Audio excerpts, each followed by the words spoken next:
Спасибо.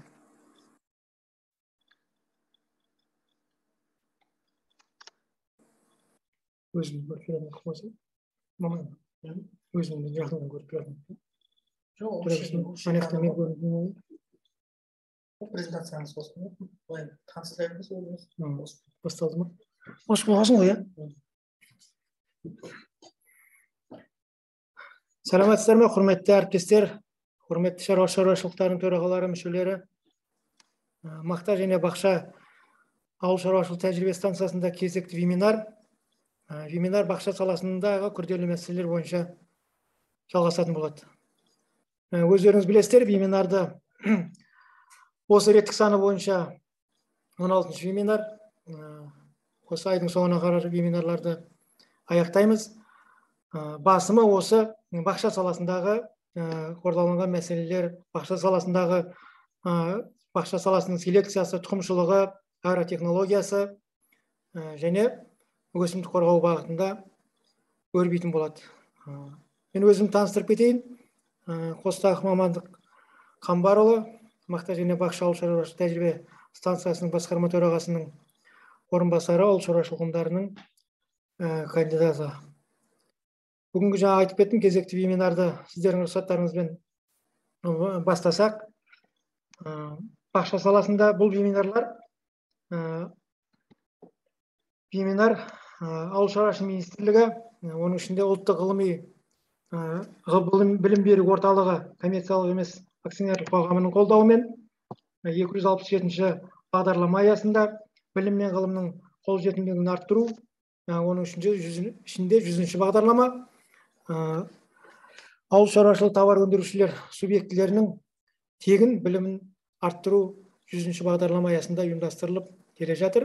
Күнделікті жұмыс күндері сағат 11-де болады. Бұдан кейінгі вебинарларда да қатысуларыңызды сұраймын, құрметті шаруашылықтарының мүшелері, төрағалары, жалпы ауыл шаруашылық тауар өндірушілері.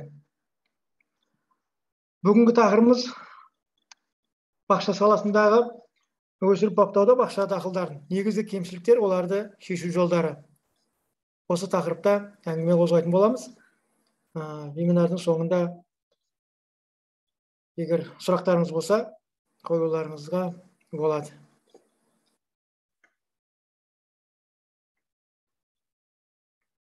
Вебинарымызды бастайық онда, құрметті шаруалар.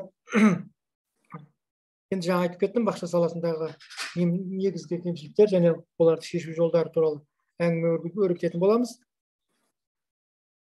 Бақша саласында кемшіліктер өте көп, құрметті шаруашылықтар мүшелері, төрағалары. Оны сіздер білесіздер, соның кейбіріне тоқталып кетсек.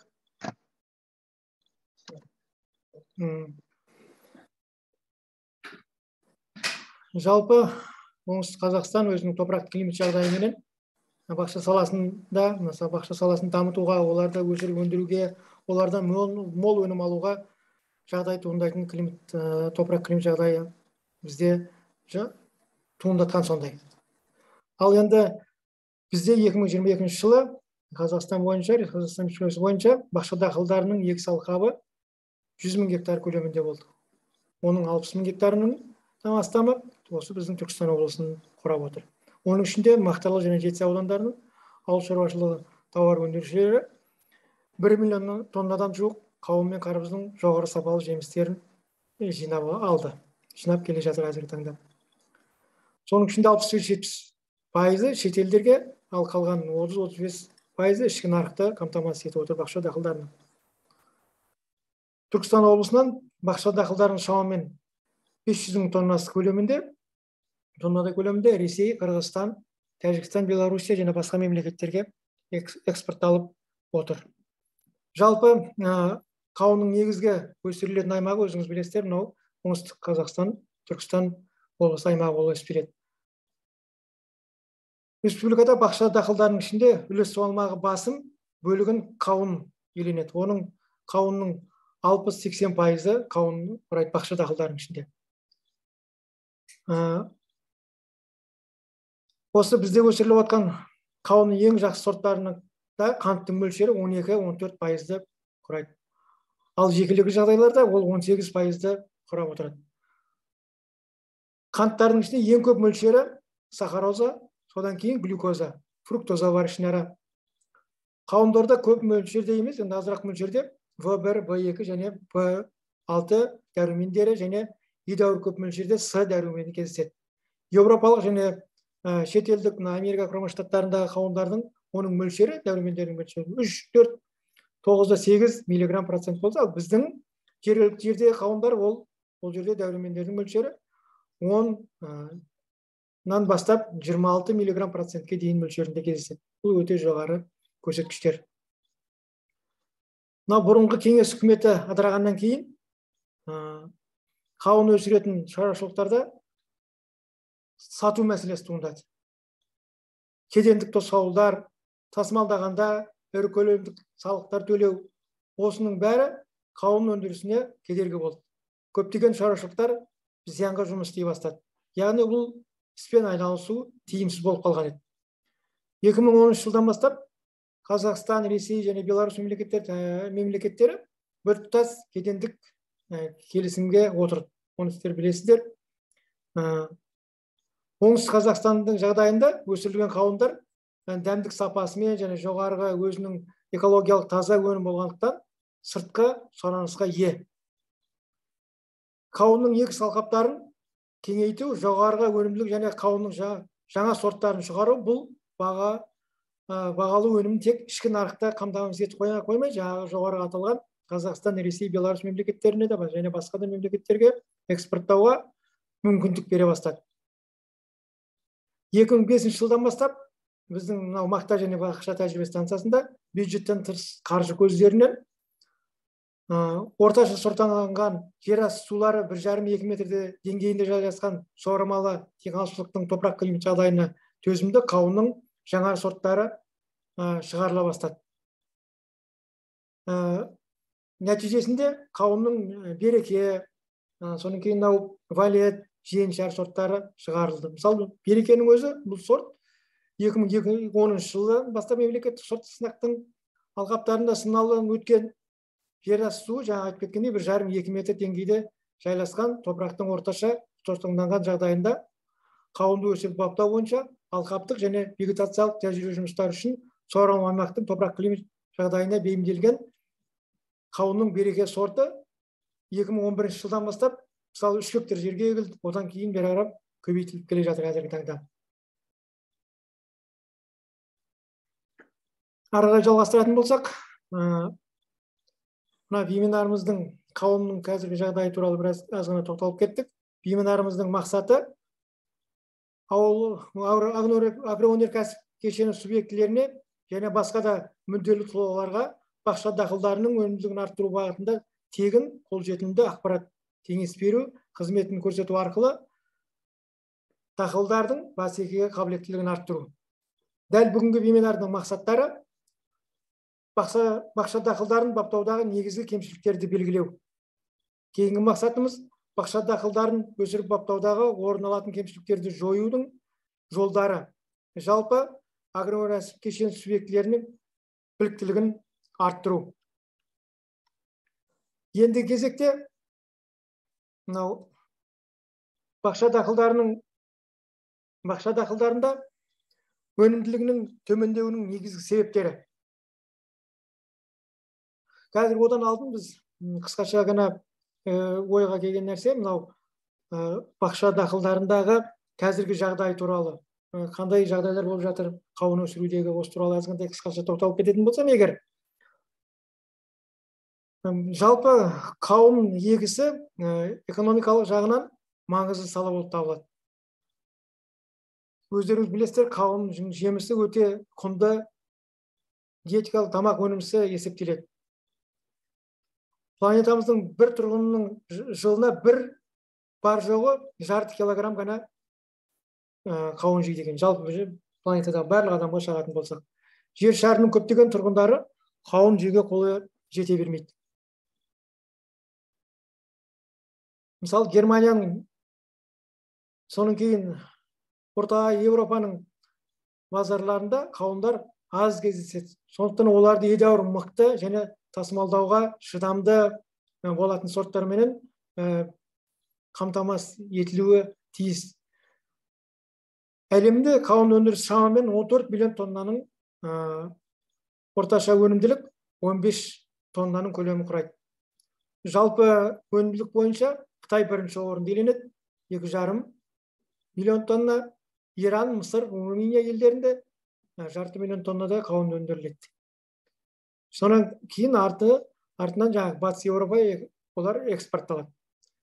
Мынау тмд елдерінен жылдық қауын өндіріс шамамен 0,5 миллион тоннаның көлемінде. Ал ақш-та 0,8 миллион тоннаны құрайды. Қазіргі кезде қауын Украинаның және Ресейдің оңтүстік облыстарында және Өзбекстан, Түркменстанда, Қазақстан, өздеріңіз білесіздер, аймақтарында жаппай өсіріліп келе жатыр. Енді қауынның келіп шығуы басқа жағынан, сіздер енді оны жақсы білесіздер, бұдан алдындағы вебинарлар бойынша да айтылды. Бірақ қазіргі таңда Қазақстанның бақша дақылдарының өндірісі тұрғындарының жоғарғы сапалы өнімге деген сұранысы өте жоғары. Соған байланысты Қазақстан бақша өнімдерін өндіруге дәрежесі бүгінгі күн талаптарына толық жауап беріп отырған жоқ. Соңғы жылдары бақша дақылдарының егістік алқаптарының көлемінің өнімділіктің жалпы өнімнің төмендеуі үрдіс алды қазіргі таңда. Өнім кейбір жылдар бақша дақылдарының көлемі азын-аулақ артқанымен, бірақ өнімділік жыл сайын төмендеп келе жатыр. Сонымен бір қатарда қолдануға ұсынылған қауынның сорттарының қолда бар жиынтығы, оның өндіріске кеңейтуде ендірілетін мүмкіндіктері аздау болып қазіргі таңда аздау. Осыған байланысты тәжірибе станциясында қауын дақылы бойынша селекциялық жұмыстар негізгі бағытқа ие. Сонымен қатар бар сорттарды жетілдіру, бұрында қолда бар, қолданыстағы болған, соңынан жоғалып кеткен сорттарды тіктеу, түрлі пісіп жетілу мерзіміне ие бірыңғай өнім беретін өнімдерді өнімділікті және дәмділігі жағынан сапалылығы жоғары, тасымалдауға шыдамды, өндіріске және нарыққа экономикалық жағынан тиімді сорттарды шығару біздің қазіргі таңдағы мақсатымыз болып есептеледі. Негізінен бақша саласындағы жұмыстарды Алматы қаласында орналасқан картоп және көкөніс шаруашылығы ғылыми зерттеу институты айланысып келген, ішінара біздің мақта және бақша тәжірибе станциясында айланысып келе жатыр. Бірақ ояқтағы шығарылған сорттар Алматы облысының Жамбыл облысына келуі мүмкін. Ал бірақ мына біздің оңтүстік Қазақстан, Түркістан облысының топырақ климат жағдайында ояқтағы өндіріліп жатқан сорттардың сипаттамалары біздің жер асты суының жағдайында тура келе бермейді. Шындығын айтқан кезде. Сондықтан біз мынау өзіміздің жағдайда біздің топырақ климат жағдайымызға бейімделген сорттарды шығару мен солардың селекциясы мен солардың бақша дақылдарының гендік қорменен айланысып келе жатқан жағдайымыз бар. Қазіргі таңда мынау сорттардың бақша саласында сорттардың тұқым шаруашылығының жоқтығынан көптеген шаруалар аралас сорттарды егіп келе жатыр. Бұл өз кезегінде өнімнің сапасына және өнімділікке кері әсерін тигізеді. Оны сіздер жақсы білесіздер. Мынау мақта және бақша тәжірибе станциясында өзекті мәселелердің бірі жаңа айтылған еді, қауын дақылының селекциялық және тұқымшылық жұмыстарын тіктеу болып есептеледі. Қауын сияқты құнды пайдалы өнімді өсіру мен айналысатын шаруашылықтарды жоғары және сапалы элиталық тұқыммен тасымалдауға шыдамды және жаңа сорттармен қамтамасыз ету біздің мақсатымыз жаңа айтылды. Селекциялық материалдар іріктеу, селекциялық үлгілердің сорттануға және қуаңшылыққа төзімді назар аударылып келе жатыр қазіргі таңда. Содан кейін мелиоративтік жағдайына, зиянкестерге төзімділігіне, ауруларға төзімділікке осыған көп көңіл бөлінетін болады. Бір топырақ климат жағдайларында өсіріліп жатқан сорттар агротехникалық дәрежесіне қарай әртүрлі өнім береді. Бұған қауын өсіретін алдағы қатарлы шаруашылықтардың көрші айласқан шаруашылықтардан 110-130 центнерге артық өнім алатынын дәлел бола алады.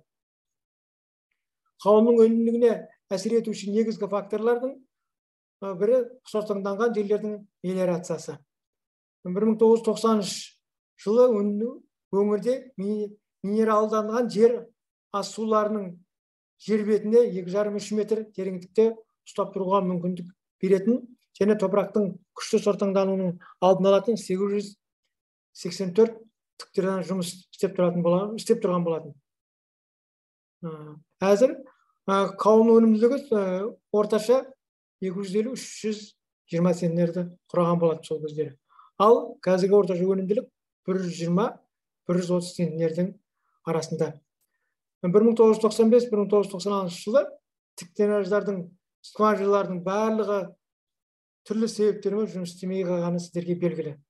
Нәтижесінде Мақтаарал ауданында орташа және күшті сортаңданған жерлердің көлемі едәуір артқан. Ауыл шаруашылық дақылдарының өнімділігін артырудағы келесі маңызды факторлардың бірі суармалы жердің күрделі тегістеу болып табылады. Бұл әсіресе соңтаңданған жерлерге тиісті. 90 жылдың басында күрделі тегістеу жұмыстары жыл сайын 2-3 мың гектар жерлерде құрайтын еді, тегістелетін жерлер. Соңғы жылдары тегістеу жұмыстары өте аз жүргізіліп келе жатыр. Енді соңғы жылдары ғана бір белең алып тегістеу жұмыстары жүргізілді, ал мына кеңестік дәуір тарағаннан кейін тіпті де жүргізілмей қалған еді. Сол нәрселер мынау топырақтың сортаңдануына тікелей әсер етіп, өнімнің төмендеуіне алып келіп отыр қазіргі таңда. Және бір фактор ол қауынның қоректенудің талап ететін дақыл екені белгілі. Соңғы жылдары азот тыңайтқыштарын енгізу талап етілген мөлшерлердің 50%-нан артпайды. Ал фосфор тыңайтқыштары соңғы 5-6 жылдарда мүлдем енгізілмеген. Жөндеуіміз бар, Өзбекстан техникасы бар. Ол сондай техника мақтаға болған екен. Ол бір, екінші. Ендігі мәселе ауыл шаруашылық ішінде мысалы зиянкестермен химиялық, биологиялық күрес әдістерінің жетілдіру. Жаңағы өнімділікте қол байлау болып отырған мәселелердің бірі жаңағы өсімдік қорғау бағытында соңғы жылдары зиянкестердің санының күрт артуы. Жаңағы өнімнің төмендеуіне және бір фактордың бірі. Мен жаңа тіркеп айтып кеткен біраз факторларды айттық. Енді соларға ішінара біртіндеп тоқтала кетсек. Енді бақша дақылдарының өнімділігінің төмендеуінің негізгі себептері. Жаңа мен айтып кеттім. Дренаждардың толық жұмыс істемеуінің жердің 70% тұздануы. Союз тарағаннан кейін мысалы 800-ден аса скважина істеп тұратын болса, 884-ден 900-ге дейін. Союз тарағаннан кейін ол скважиналар жұмыс істемей қалып, жер асты суы бірден көтеріліп кетті. Соның кесірінен жер бірден сортаңдана бастады. Ауыспалы егістің болмауынан топырақ құнарлылығының 25%-ға төмендеуі. Біз жаңа бақша дақылдарының өнімділігінің төмендеуінің негізгі себептерін айтып отырмыз, құрметті шаруалар. Содан кейін фосфор тыңайтқыштарының мүлде берілмеуі. Фосфор тыңайтқыштарының соңғы жылдары ғана ішінара беріліп келе жатыр, ал кеңестік дәуірден кейін фосфор тыңайтқыштары түгел берілмеген. Ал сіздер білесіздер, фосфор тыңайтқыштары берілмесе егер, сіз қанша азот бергеніңізбен де, ол барлығы азотты сіңіре алмайды. Азотты топырақтан сіңіртетін, өсімдікке сіңіртетін элемент ол фосфор. Жерді де жұмсартатын, өсімдіктің өскіннің жағдайын жақсартатын фосфор тыңайтқышы болып есептеледі. Сондықтан фосфор тыңайтқышын осы күзгі кезеңдерде жер шұқтаудың алдын ендіруді қолға алуымыз керек. Бірақ және бір нәрсе, жаңағы сіз бақша дақылын егемін деп есептесеңіз, фосфор тыңайтқышын шамадан тыс ендіруді ұсынбас етіп, өйткені фосфор тыңайтқыштары қауымды өздерінен алдын өнімді жинайтын алдын жаңағы қауынды босататын несі бар. Осындай өзінің характеристикасы бар, мінездемесі. Осы былайша көп берілген жерлерде. Соның кейінгі мәселе, төртінші фактор ол өнімнің төмен болуына агротехникалық шаралардың сапасыз болу және дер кезінде жүргізілмеуі. Ол енді жаңағы техника жалпы барлық шаруаларда жоқ, іріленген шаруаларда ғана бар. Сонымен дер кезінде болмай қалады, сапасы көңіл толғандай болмай қалады. Солардың барлығы өнімнің сапасына тікелей әсер етеді.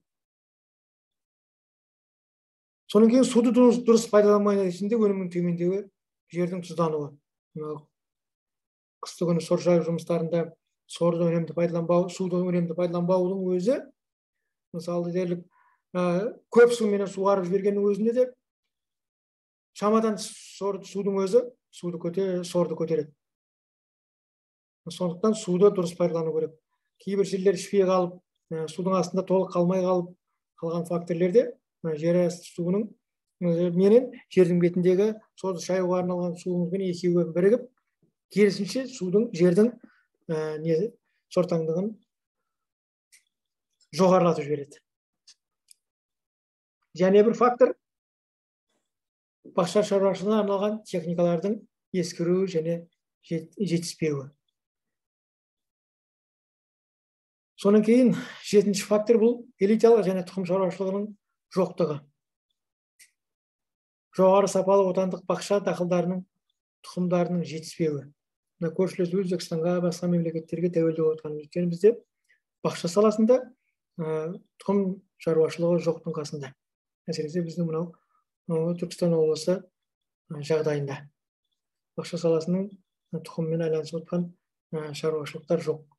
Бізде өзіміздің өндіріп отырған 3-4 бақша дақылдарының сорттары қолға алынып отырған ендірілген сорттардың бізде тұқымдары бар.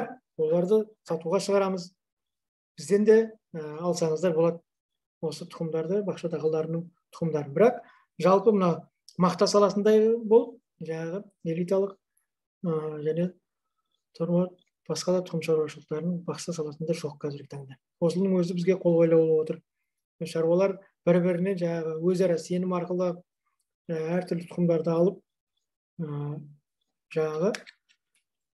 көбейтіп отқан, өздері егіп отқан жағдай бар әзіргі таңда. Соның кейінгі 8-ші фактор бұл бақша өнімін өндіруші жер көлемінің тым ұсақтығы. 2 гектар, 3 гектар, ішінара 10 гектар бұл өте аз көлемдегі бақша көлем. Бұл да өнімнің төмендеуіне әсер етеді. Соның кейін 9-ші фактор ғылыми техникалық және инновациялық жаңалықтардың өндіріске баяу ендірілуі. Бұл тарапынан енді жаңа сорттарды, жаңа технологияларды өндіріске ендіру, сол сияқты тамшылатып суғару сияқты, терең қопсыту сияқты инновациялық жаңалықтар болса, соларды өндіріске ендіру үшін мемлекет тарапынан қолдаулар болу керек деген сияқты ойдамыз біз. Соң кейін фермерлердің бақша шаруашылығы бойынша арнайы білімнің жетіспеуі. Жоқтығы емес, жетіспеуі. Шаруалар ішінара бақша саласындағы технологиясы бойынша, оларды баптау бойынша жақсы біледі, бірақ ішінара білімнің жетіспеуі. Мысалы, зиянкестер бойынша қай уақытта күресу керек, мысалы, аурулармен қай уақытта күресу керек, осы мәселелер бойынша. Менің айтып кеткенім, 11-ші мәселе бұл өсімдік қорғау бағытында мәселе. Зиянды организмдердің санының артуы.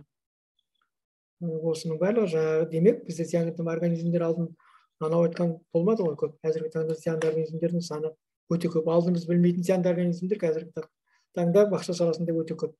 Ауруларда өте көп. Осылардың барлығы қазіргі таңда шаруалардың бақша саласында мысалы өндіретін өнімнің кететін шығынның басым бөлігі осы аурулар мен зиянкестерге күресу бойынша кететін шығындардың саны артып отыр қазіргі таңда. Енді біздің мәселемізге керағар бақша өнімділігін, біз бақшаның өнімділігін арттыруға кол байлап отырған мәселелерді айтып өттік қой. Қазір енді айтатынымыз бақша өнімін арттырудың шаралары. Қандай шаралар іске асыруға болады? Жаңа мен айтып кеткен 11 фактор бойынша. Дренаждарды толығымен іске қосу керек. Содан кейін олардың сапасы жақсартылуы керек. Екінші фактор бақша дақылдарын өндіруші фермерлердің егістерін ірілендіру, кооперация. Мемлекет тарапынан жаңағы кооперацияға біріккен шаруалардың жеңілдетілген субсидиялар, айтпасам қаржылай көмек, басқа да жағдайлар беру арқылы, ынталандыру арқылы осы бақша дақылдарының көлемін, шоғырланған көлемі кооперация арқылы арттыруымыз керек. Сонда жаңа бақша өнімдерінің сапасы мен өнімі артады. Бақша ауыспалы егісін 25-30% азықтық бұршақ дақылдарын ендіру.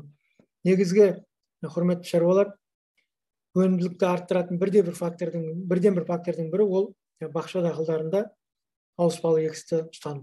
Ауыспалы егіс тез зиянкестерге де қарсы, топырақтың жағдайының да жақсаратын осы ауыспалы егістікке байланысты болады. Мақтадан кейінгі ауыспалы егіс. Мысалы, бақшадан кейін мақта өте өнімділікті жоғары береді. Сіз азоттың айтқышын бермегеннің өзінде де келесі жылы өнімділік жоғары болады. Азот. Жаңағы бақшадан кейінгі мақта дақылында да, қай кез келген дақылда да. Содан кейін мақтадан кейінгі бақша дақылдарында да өнімділік жоғары болады. Зиянкестердің де саны біршама аз болады. Ауыспалы егістерде де. Бір жыл сайын сіз бақша дақылдарын еге берсеңіз, бір алқапқа ол жерде зиянкестер де шоғырланады. Содан кейін аурулар да сол жерде көп болады. Сол жерде қайтадан бақша дақылдары егілгеннен кейін, сол жерде шоғырланған аурулар мен зиянкестер жылда шыға береді. Сіздің басым күрес шаралары, жұмыстардың барлығы сол жаңағы бақша дақылдарының аурулар мен зиянкестермен күресумен кетеді. Содан кейін жаңағы бақша дақылдары топырақта түрлі тыңайтқыштардың жақсы қорытылуына, тыңайтқыштардың топырақта қамтамасыз етілуіне жақсы әсер етеді бақша дақылдары. Ауыспалы егісті дұрыс сақтануымыз керек, қолдануымыз керек. Содан кейін фактор жаңағы фосфор тыңайтқыштарын гектарына 350 килограмм көлемінде егістен алып қолдану. Ағын су, тыңайтқыш, гербицид, жанар-жағармай және сапалы тұқымын қамтамасыз етуге мемлекеттік тарапынан ықпалды жақсарту. Ішінара қазіргі таңда жаңа гербицидтерге субсидияланған жағармайды шаруалар қазір алып отыр, өздеріңіз білесіздер. Тыңайтқышқа субсидия алып отыр. Осы мәселелерді сапасын жақсарту керек, қолжетімділігін жақсарту керек. Осы жағдайда шаруалардың жағдайы жақсарады. Демек, өнімділікті артады деген сөз. Және бір фактор өнімділікті арттыруда терең қопсыту технологиясын кеңінен қолдану. Терең қопсыту технологиясын егістен жер жыртудан алдын терең қопсытқан жағдайда сапалы менен өнімнің артатыны белгілі болды. Содан кейін ауыл шаруашылық дақылдары суландырудың гидромодульдік аудандастыруды қолдану. Гидромодульдік аудандастыру дегеніміз жаңағы судың талап ету деңгейіне байланысты ғана, топырақтағы судың көлеміне ғана байланысты суару. ППВ дейді, топырақтың суды ұстап тұру қабілетіне байланысты, топырақтағы ылғалдылың мөлшеріне байланысты суару. Бақша шаруашылығында ғылыми жетістіктерді инновациялық қор және су үнемдеу технологияларын терең ендіру.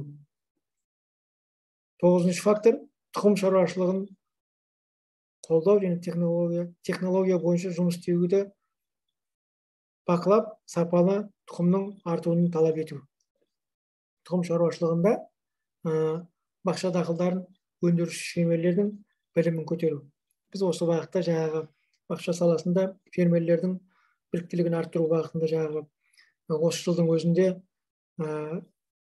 450-500-ге тарта шаруаларға біліктілікті жоғарылату бойынша семинарлар өткізіп келе жатырмыз.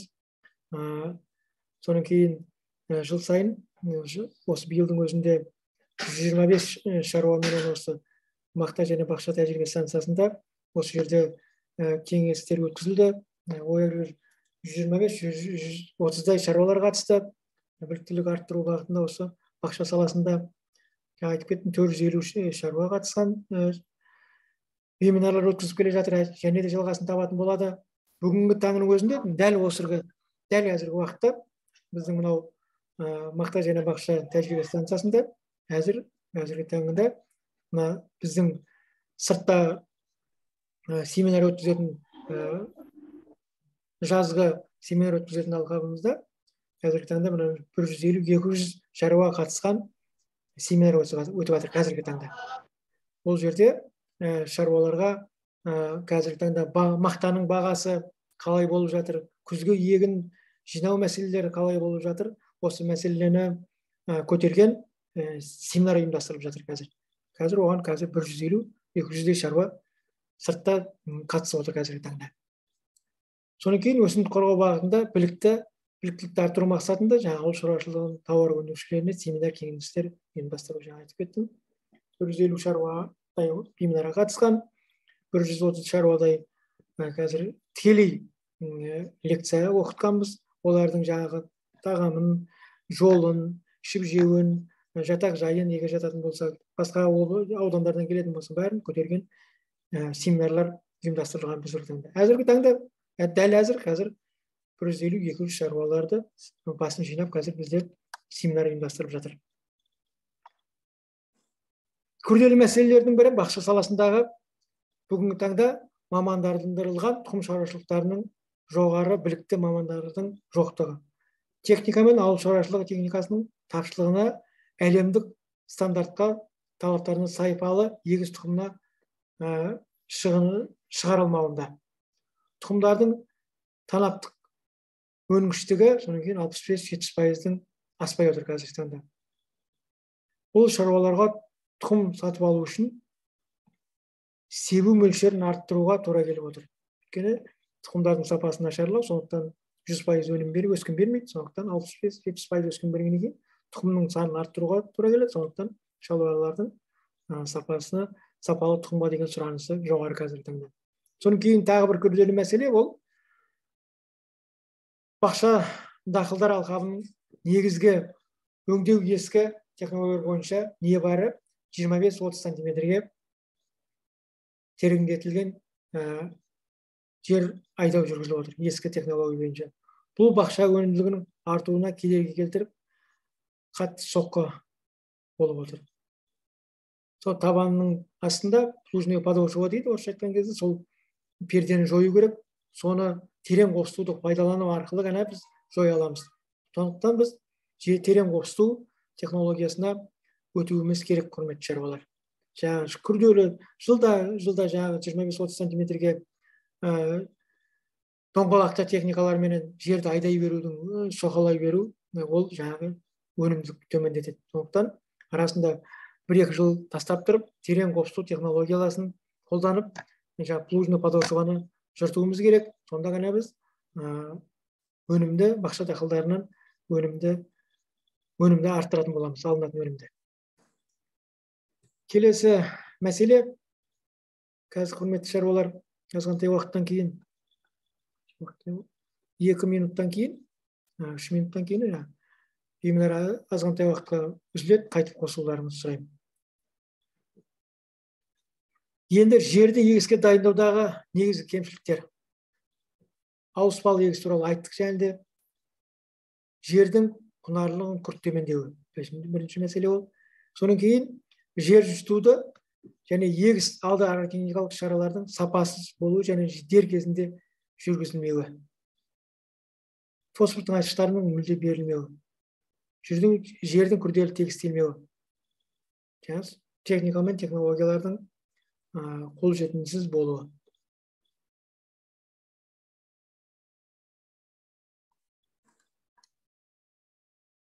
Жерді егіске дайындаудағы кемшіліктерді жою жолдары. Ауыспалы егісті барлық малықты алқабында, содан кейін бақша дақылдарының алқабында міндетті түрде ендіру.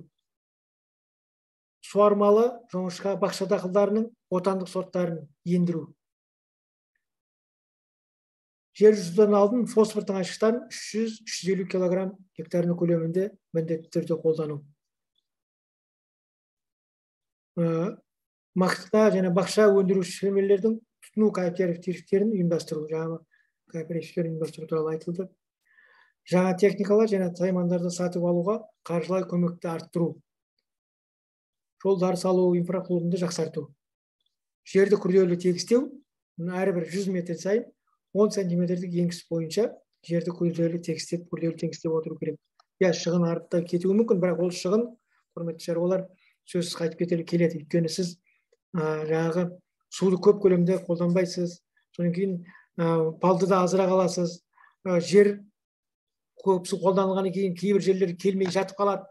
Сондықтан жер тегіс болса, аз көлемде сумен суарып өтсеңіз, жердің сорын шайып өтсеңіз, сәйкесінше жер ертерек келеді.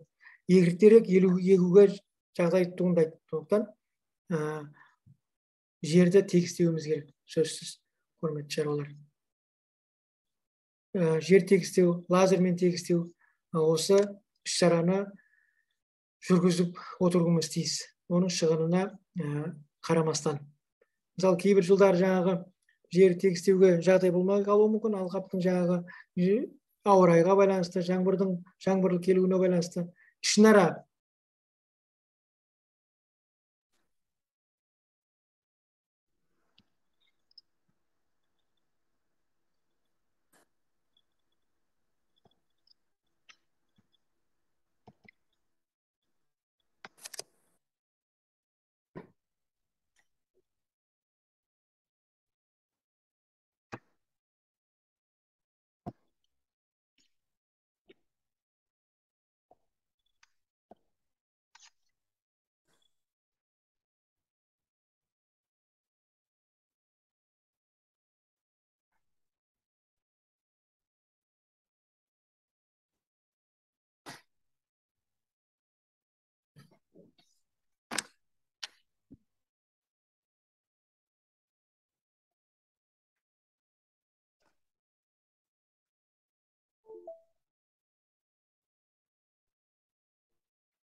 азғантай уақыт күте тұрайық.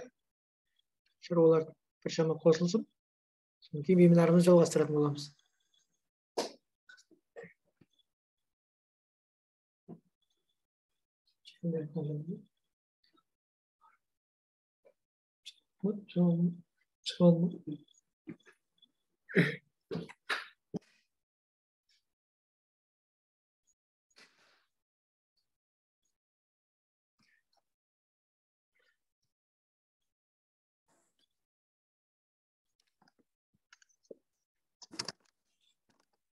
Аралай жалғастырсақ, құрметті шаруалар,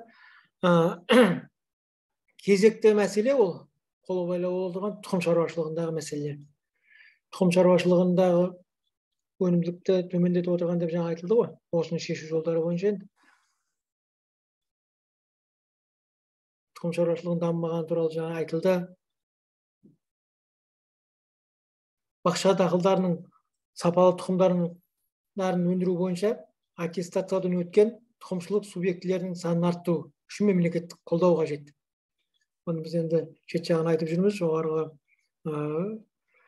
жоғары жақтарға, әкімшіліктерге, Түркістан облыстық ауыл шаруашылығы басқармасына, инспекциясына осы арнайы тұқымшылық субъектілерінің санын арттыру керек. Осы жағдайда ғана біз сапаны жақсартамыз деп.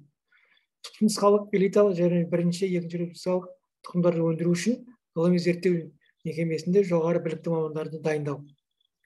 Және бір мәселе, жергілікті топырақ климат жағдайларына толық бейімделген өнімділігі 350-450 центнерге жететін бақша дақылдарын отандық және сорттармен жаңарту және жаңа сорттардың есебінен тұқымдық материалдардың өнімділігі мен сапасын арттыру. Бақша дақылдарын өсірудің сорттық әрекеттерін жүргізу және жоғары репродукциялық тұқымдарды өндіру бойынша барлық ұсыныстарды қатаң орындау. Тұқымдарының барлығында сапа сәйкес сертификаттары болуы тиіс. Қазақстан Республикасының тұқымшылық заңына сәйкес тұқым инспекторлары жұмыс жүргізілуі тиіс. Бұл тұқым мәселелері бойынша айтылатын мәселе. Енді бізде отандық сорттарды білесіздер, өткен жолда айтып жүргенбіз.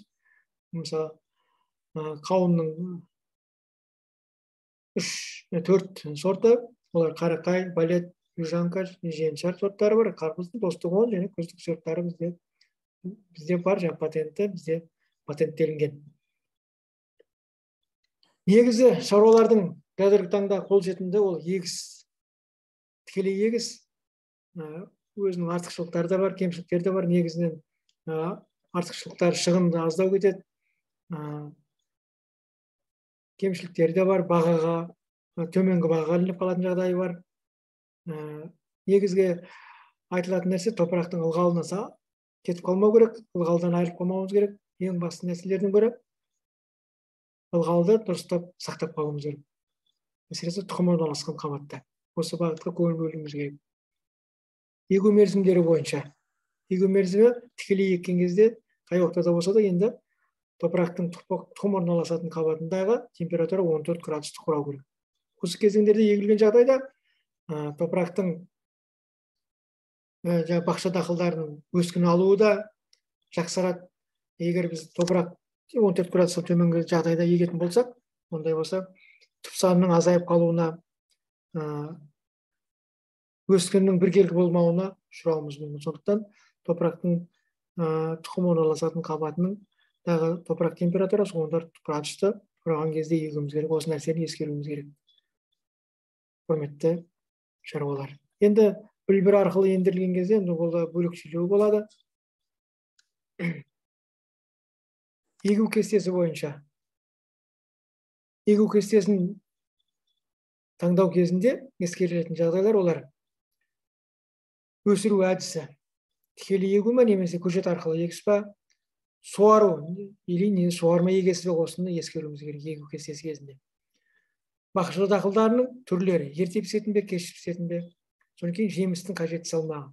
Сізге кішкентай көлемдегі 3-5 килограммдағы көлемдегі бақша дақыл керек пе, айтпесем, не мысалы Қырғызстанға көршілес кететін сияқты үлкен көлемдегі салмақтағы бақша дақылдар керек. Осыны ескеруіміз керек. Сол кезде барып жаңағы егу кестесін осыларды ескере отырып қойымыз керек. Арағасын сирек болған сайын бізде өнімнің салмағы азая береді.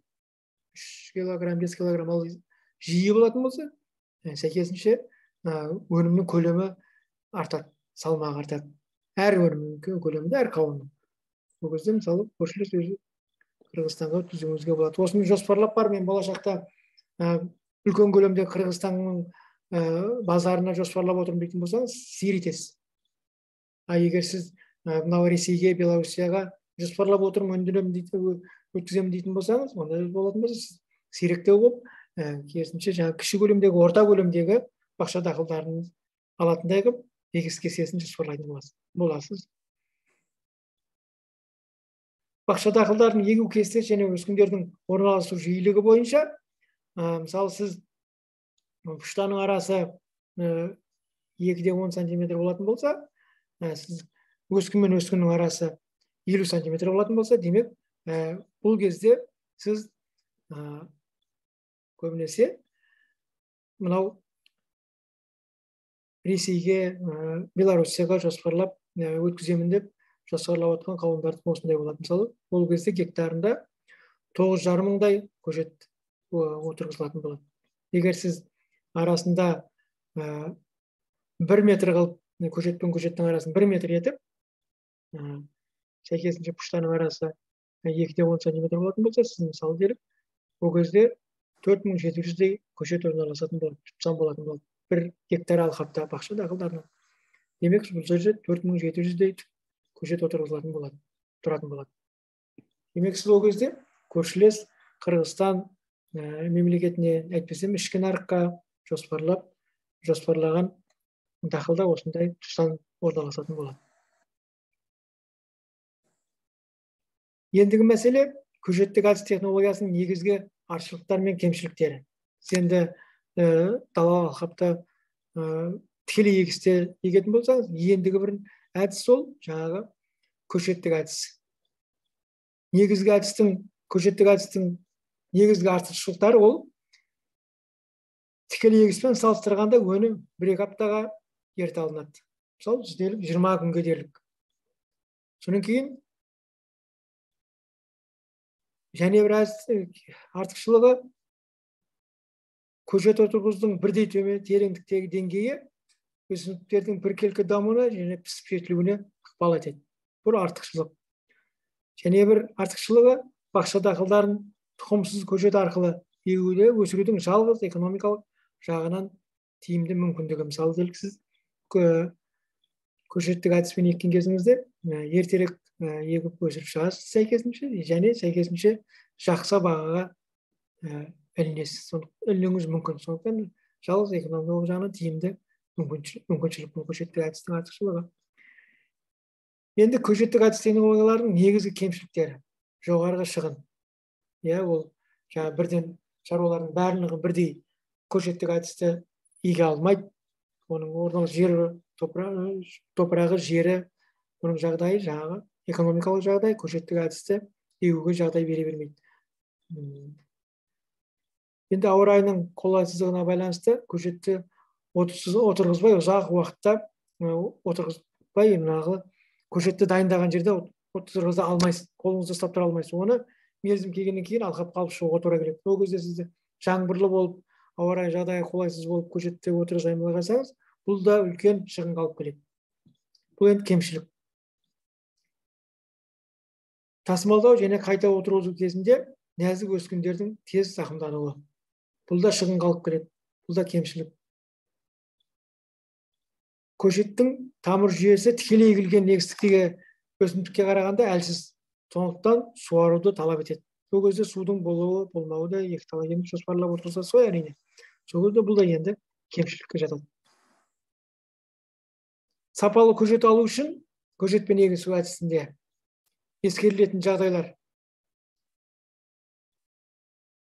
көшеттің субстраттары арамшөптерден, зиянкестерден және аурулардан таза болуы керек.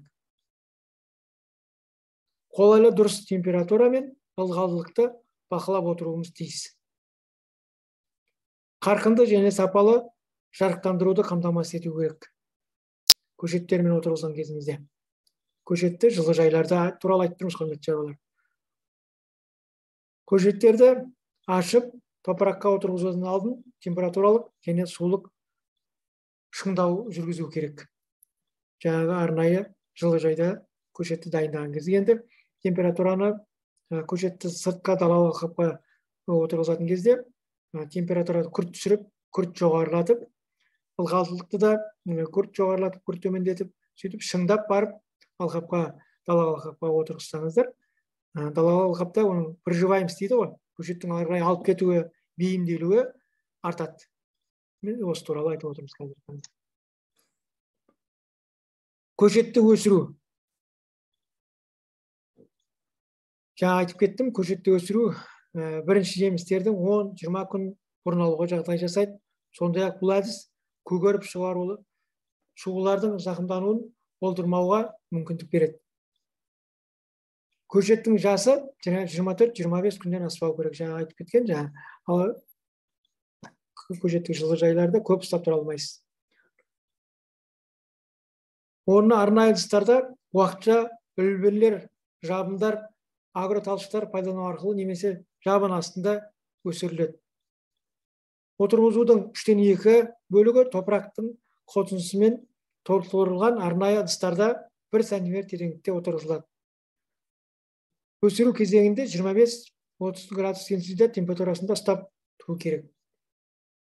Көгеру пайда болған кезеңдерде, көшетті егіс кезінде 6-9 күн бойында температураны 16-18 градуста дейін төмендеткен дұрыс болады.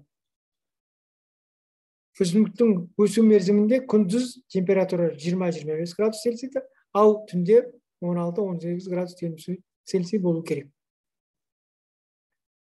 Көшет аптасында 1-2 рет 1 метр квадрат жерде 10 литр суға 10-15 грамм аммиак селитрасы және 18-20 грамм калий сульфаты есебінде қоректендіріледі.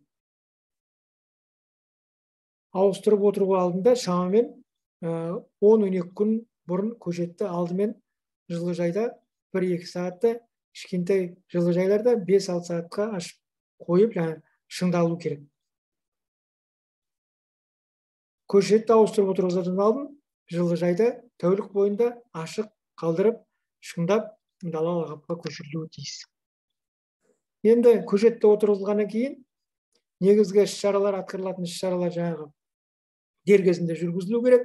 Осы қопсытуларда, қатаралық қопсытуларда, терең қопсытуларда, арық алу кезінде, суару кезінде, тікелей егіс кезінде дер кезінде жүргізілмесе, бақша дақылдарын еккен кезде жаңағы пәлектерді басып кетуі, техникалардың, әйтпесем арық алған кезде топырақтың басып қалуы, егер сіз суарудан кешігетін болсаңыз, бақша дақылдарының гүлін тастап қоюы, осы факторлердің алдын алу үшін дер кезінде іс-шаралар жүргізілу керек. Сонда ғана өнімділік артатын болады. Өсімдікті күту бойынша вегетациялық мерзім бойына топырақты қатаралап 3-4 қопсытылуы тиіс, 8-10 см тереңдікте жүргізіледі бұл іс-шаралар. Алғашқы екеуі 3-4 жапырақ кезеңінен басталып, гүлдеу кезеңдерінде жүргізілетін болса, содан кейін және жаппай өнімге отыратын арасында топырақты 3-4 рет кемінде қатаралық өңдеу керек. Суару. Суару процесі ылғалға қатысты қиын уақытлар гүлдеуден жаппай жемісті уақытында осы кезеңдерде суару керек болады. Алғашқы рет өсімдікті 5-7 жапырақ құрған соңда, екіншісінде гүлдеудің басында, үшінші ретте қажет болған жағдайда 4-ші рет суарылу керек. Суарудың мөлшері 250-300 мг гектарында, куб көлемінде, осы көлемде 3-4 рет суарылу керек. Ол дақылдың түріне байланысты, жер асты суының орналасуына байланысты болады, құрметті. Тыңайтқыштарға байланысты. Мынау соңғы жылдары топырақ құнарлылығының төмендеуі зерттеулер бойынша 1975-80 жылдармен салыстырғанда қара шіріндінің құрамы 35-40%-ға төмендеген. Біз қазіргі біздің Түркістан облысының топырақ климат жағдайын айтып отырмыз. Жылжымалы нитраттың көлемі 55-60%-ға төмендеп кеткен. Жылжымалы фосфордың көлемі 75%-ға төмендеп кеткен. Бұған негізгі факторлар шаруа қожалықтарында агрохимиялық талдау анализдің жүргізілмеуінде. Топырақта қанша көлемде минералды тыңайтқыштардың бар екенін нақты білмейміз қазіргі таңда шаруалардың. Бақша дақылдарына тыңайтқыштар тиімді кезеңдерде берілмей қалады кейбір жылдары. Мысалы, биыл емес, өткен жылдың өзінде, мысалы, бақша дақылдарында, мақта дақылдарында да, мысалы, мемлекет тарапынан келетін субсидиялы тыңайтқыштардың кешігіп келу факторы пайда болды. Осының кесірінен шаруалар дер кезінде бақша дақылдарына, мақтаға да дер кезінде минералды тыңайтқыштарды бере алмай қалды. Осының өзі мақтадан алынатын өнімді төмендетеді. Тиімді ендіру мерзімдері егіспен бірге 20%-ын берсеңіздер болады. 3-4 нағыз жапырақ кезеңінде 50% тыңайтқыштың, гүлдеу кезеңінде 30%-ын берсеңіздер болады. Осы кезеңдер бақша дақылдарына ең тиімді минералды тыңайтқыштарды ендірудің ең тиімді мерзімдері. Құрметті шаруалар. Минералды тыңайтқыштардың міндетті түрде қолдану мөлшері, азот тыңайтқыштары салмақ көлемінде беріп отырмыз, әсер етуші затында есебінде емес, физикалық салмақ ретінде 500-550 кг гектарында. Фосфор тыңайтқыштары 150-200 кг. Және мен 350 деп отырған едім, ол мақта дақылында берсеңіздер болады, ал бақша дақылдарында 150-200 кг көлемінде физикалық салмақта. Ол күзгі кезеңдерде. Кейін бізде калий тыңайтқыштары жеткілікті, оны бермесеңіздер де болады, құрметті шаруалар. Бұл енді тыңайтқыштар туралы айтып отырған мәселелер. Енді жаңа физикалық салмақта айтып едім, енді әсер етуші зат ретінде айтатын болсам, өнімділікті 400 центнерге дейін арттыру үшін, мысалы делік қарбыз топырақтан азот 70 килограмм, фосфорды 55 килограмм, және калий 100 килограмм, магнийді 35 килограммның көлемінде топырақтан алады. Осының орнын толтыру үшін жаңа мен айтып кеткен көлемдегі азот және фосфор тыңайтқыштарын ендіруіміз керек. Тыңайтқыштарды ендіру бағдарламасын жасау кезінде топырақтағы қоректік элементтердің көлемі және әсер етуші заттардың шайылуын есепке алуымыз керек. Жаңа айтып кеткен көлемдер ендіру үшін. Мен айтып кеттім ғой, жаңа топырақтағы анализ жүргізіп отыр. Топырақта қанша көлемде минералдық тыңайтқыштардың көлемі қандай, соларды зерттей отырып, тек қана бір жақты азотты ғана беріп қоя салмай, фосфор тыңайтқыштарында жаңағы айтып кеткен, енді әсер етуші зат ретінде айтайын, жаңа мен 500-550 көлемінде фосфор физикалық салмақты айтып, әсер етуші зат есебінде 100-200 килограммдан, фосфорды 150-250 килограммдан берсеңіздер болады, құрметті шаруалар. Соның кейін қазіргі таңда үрдіс салып отырған, одан да басқа жаңағы фосфор азот тыңайтқыштарынан бөлек, магний, кальций тыңайтқыштарын жапырақ арқылы немесе сормен бірге қосымша қорек ретінде пайдалануға болады. Және бір технология туралы тоқталып кететін болсам, ол мынау бақша дақылдарын вегетациялық сабақтарын кесу технологиясы. Осы технологиялар қолданылып жүрген, алыс жақын шетелде қолданылған технология. Бұл не?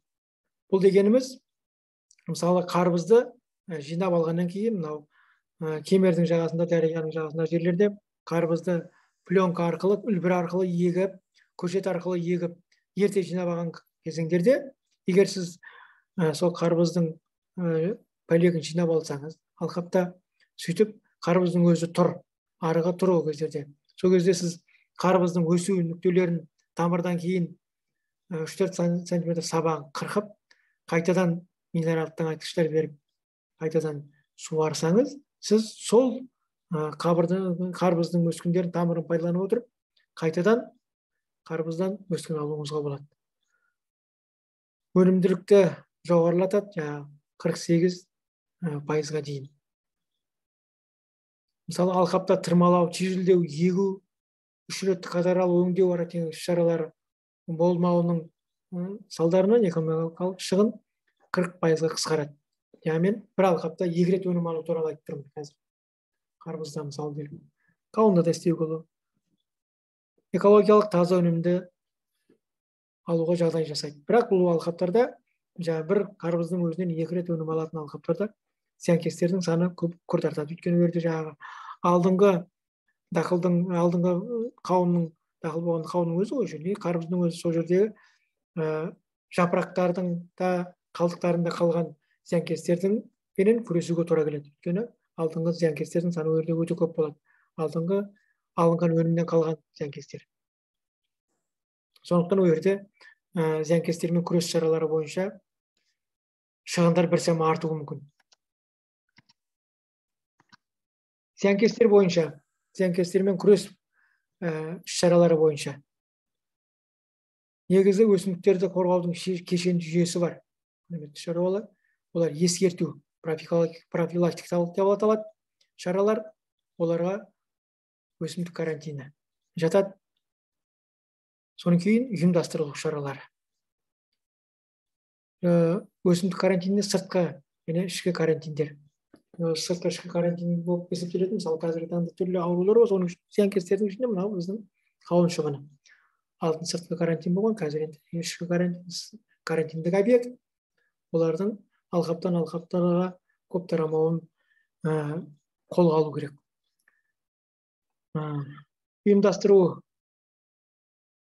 Ұйымдастыру шараларына оларға егіс құрылымын оңтайландыру, ауыспалы егісті сақтау, төзімді сорттарды таңдау, сау тұқымдарды әдістер, мерзім, тереңдігін, егу тереңдігін, мөлшерін, күтім және тыңайтқыш мелиорациялық егіс науқанында дайындық пайдалы организмдерді қорғау үшін ландшафт осы мәселе элементтері осы ұйымдастырушылық шаруашылыққа жатады. Енді жою шараларында, енді алқапқа кірген кезде жою шаралары, оларға биологиялық шаралар, агротехникалық шаралар, биологиялық шаралар, химиялық шаралар және физикалық шаралар жатады. Осы кешенді жүйе өсімдік қорғау бағытында.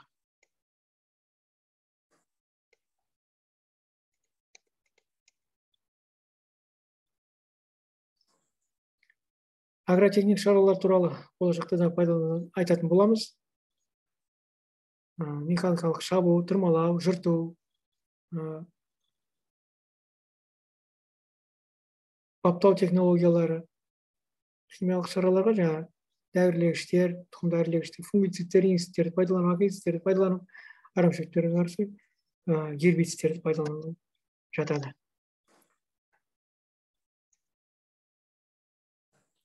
Енді бақша дақылдарының өнімділігін арттыру шаралары бойынша біраз тоқталып кеттік, және де тоқталатын боламыз. Олар маңызды технологиялық белгілері жоғары, халықаралық стандартқа жауап беретін бақша дақылдарының интенсивті сапалы сорттарын шығару. Өнімділікті арттыру бағыттары бойынша. Сорттық және өнімділік қасиеттерін сақтай отырып, бақша дақылдарының жаңа аудандастырылған сорттарының тұқым шаруашылықтарын ұйымдастыру. Қазақстан Республикасының агроөнеркәсіп кешенінің тұрақты және бәсекеге қабілетті дамуының мақсатында бақша дақылдарының гендік қорын қалыптастыру. Бізде гендік қор қалыптастырылған, оны біз жалғастыратын боламыз. Алыс және жақын шетелдерден келген 60-тан аса бақша дақылдарының сорттарының гендік қоры бар бізде. Ол арнайы жайда сақталып отыр, барлық технологиясын сақтай отырып. Ерде бір айтты, Алла айтқан Құдай өзі сақтай білсін, бірақ өзі сақтасын. Бір жағдай болған жағдайда, мысалы делік апатты жағдайларда, мысалы делік өрт, су тасқыны, әйтпесем соғыс жағдайларында, осы бізде болған жағдайда бізде жаңағы гендік қоры қалыптасқан 60-қа тарта бақша дақылдарын. Біз сол бақша дақылдарының гендік қорын пайдаланатын боламыз. Айтқан жағдайда, айтқан жерін алу, күтілмеген жағдай болған таңдарда. Су ресурстарының жетіспеушілік жағдайында топырақтың құнарлылығын жақсарту мақсатында топырақ мелиорациясын дамыту. Цифрлық технологияларды өндіріске енгізу. Енді цифрлық технологиялар жаңа дрондарды пайдалану сияқты технологиялар аздап қолданылып келе жатыр, осыны арттыруымыз керек. Қазақстан оңтүстігінде жер асты суы жақын орналасқан суармалы аймақта қауын мен қарабыздың экспортқа бағытталған жаңа сорттарын шығару және олардың тұқым шаруашылығын ұйымдастыру. Агротехнология бойынша өнімді арттыру бағытында жаңағы егістікті 55-60 сантиметрлік терең қопсыту технологиясын пайдалануымыз керек. Бақшаның өнімділігін 22%-ға орташа арттырады, егінбек өнімділігін 30-35%-ға арттырады, жағанды жағармайды 25-30%-ға үнемдейді. Осы технология, терең қопсыту технологиясы. Осы терең қопсытуды сөзсіз пайдалануымыз керек. Құрметті шаруалар, жаңағы делік кәдуілгі технология жер жыртумен 25-30 сантиметрге жер жыртудан қарағанда терең қопсытсаңыз, лужный подошваны жыртып өтеді, жаңа айтып кеттім ғой мен. Соның әсерінен өскін дақылдың тамыры, негізгі тамыры терең қабаттарға кетеді. Ол дегеніміз жаңағы тамырдың жағдайы жақсарады. Тамырдың жағдайы, өскіннің тамырының жағдайы жақсарғаннан кейін өскінде дақылда жағдай жақсарғаннан кейін әрине тамырының жағдайы жақсы болғаннан кейін өскіннің жағдайы да жақсы болады. Сондықтан олардың мол өнім алуға жағдай туындайды. Сондықтан терең қопсыту технологиясын қолдануымыз керек. Әрине өзіне тән азғантай шығыны бар. Делік сіз топырақты жерді астынан жыртпасаңыз, арамшөптердің қалдықтары топырақтың бетінде қалуы мүмкін. Сондықтан сіз гербицид шашып, күзде дайындалып, содан кейін барып терең қопсытып қойсаңыз, жерді жыртпай-ақ, сіз терең қопсыту арқылы өнімділігіңізді арттыруға жағдай туындайды. Бірақ егістен күзгі жер жыртудан алдын бақша дақылдарын егем деген алқапта гербицид қолдансаңыз құбағып болады, оны өнімді жақсартуына жағдай жасайды. Арамшөптердің қаптамауына жағдай жасайды. Терең қопсыту жағдайында. Ендігі мәселе осы бақша саласында ғылыми қызметтердің даму бағыттары. Біздің қазіргі мақта және бақша ауылшаруашылық тәжірибе станциясында бақша саласында ғылыми қызметтердің даму бағыттары мына төмендегідей.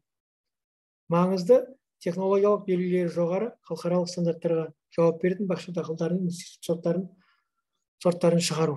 Бізде жаңа 3-4 сорт бар дедік. Болашақта да біз сорттарменен айналысып, жаңа сорттарды сырттан алып келеміз. Және оларды жергілікті топырақ климат жағдайына бейімдеуменен жұмысты жалғастыратын боламыз. Сонымен қатар жаңа отандық сорттарды шығаруменен айналысатын боламыз.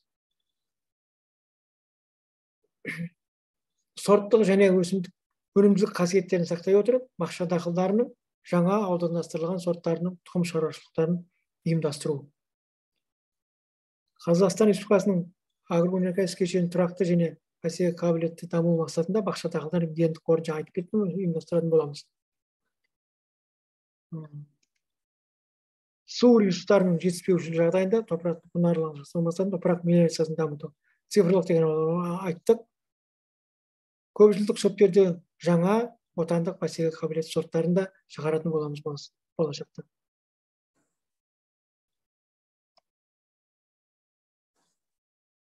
Енді бақша шаруашылығы саласындағы кемшіліктерді жою жолдары. Бақша шаруашылығында тұқымын өндіру мемлекеттік органдардың бақылауындағы біртұтас жүйе болу керек.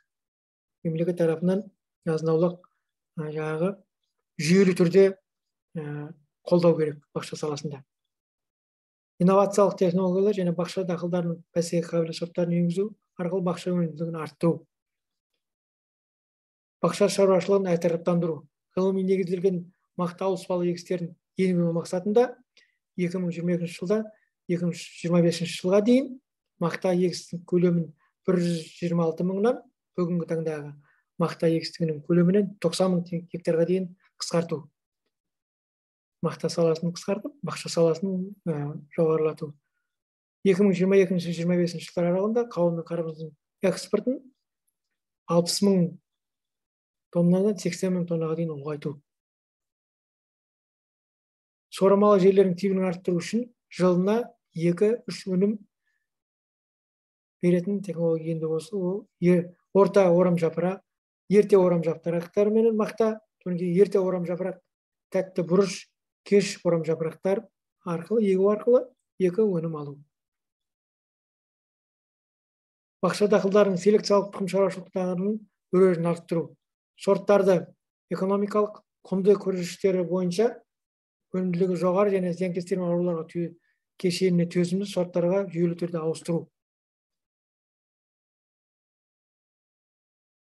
Бақша және де басқа да ауыл шаруашылық дақылдарының өндірушілеріне жеңілдетілген несиелерді беру. Органикалық фосфорлы және күрделі тыңайтқыштарды қолдану аймағын ұлғайту. Олардың көлемінде ұлғайту. Бақша дақылдарының өсірудің инновациялық цифрлық технологияларын жетілдіру. Ұсақ шаруашылықтарды ірілендіру, кооперативтерге біріктіру керек. Фермерлерді егіншілікті, агроменеджерлікті, озық әлемдік тәжірибелерді және технологияларды оқыту, ауыл шаруашылық, егіншілік және сонымен қатар бақша шаруашылығына негізделген кеңес беру жүйесін дамыту. Мақта және білім тарату орталығының қолдана отырып, шаруалардың біліктілігін арттыруды үздіксіз жүргізуіміз керек. Осы бағытта өткен жылы, 21 жылы, ары қатыздарды жөндеумен, қайта жарықтандырумен айланысып келе жатқан БУИТ жоба, екінші жобасы аясында СМЕК компаниясымен бірлесіп отырып, өткен жылдың өзінде 1423 шаруаға біріктіру арттыру жұмыстары жүргізілген. Ауыл шаруашылығы министрлігі тарапынан агроөнеркәсіп кешені субъектілерін тегін ақпараттық қамтамасыз ету 100-ші бюджеттік бағдарлама аясында 62 шаруаға біліктілік арттырылған. Биыл олардың саны 130-ға артып отыр. Сонымен қатар 450 шаруа семинарлар оқытылып отыр әзіргі таңда биыл. Ал мына көрсетіліп отырған бұл былтырғы атқарылған іс-шаралар мақта білім тарату орталығы бойынша. Енді осы бағытта мақта білім тарату орталығы жұмыстарын жалғастыра беретін болады. Шаруалардың біліктілігін арттыру мақсатында ол жұмыстар үздіксіз жүргізілетін болады. Енді менің бақша саласындағы күрделі мәселелерді шешу жолдары бойынша қысқаша семинарым осы тақырыпта өрбіді. Семинарды егер сұрақтарыңыз болса, қойыңыздар, құрметті шаруалар. 38-ге жуық шаруа қатысып отыр екен.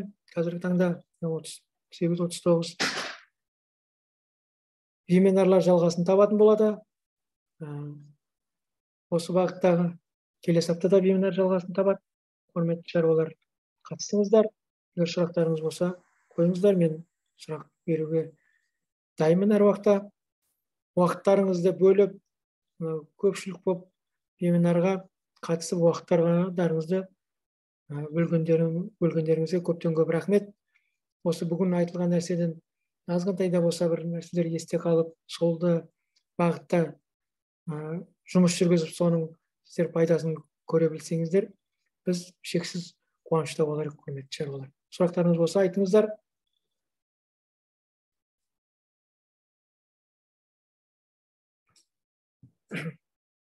Егер сұрақтарыңыз болмаса, көптен көп рахмет сіздерге. Семинарымызды келесі аптадан бастап жалғастыратын боламыз. Семинарға қатысыңыздар. Сұрақтарыңыз болса, қойыңыздар.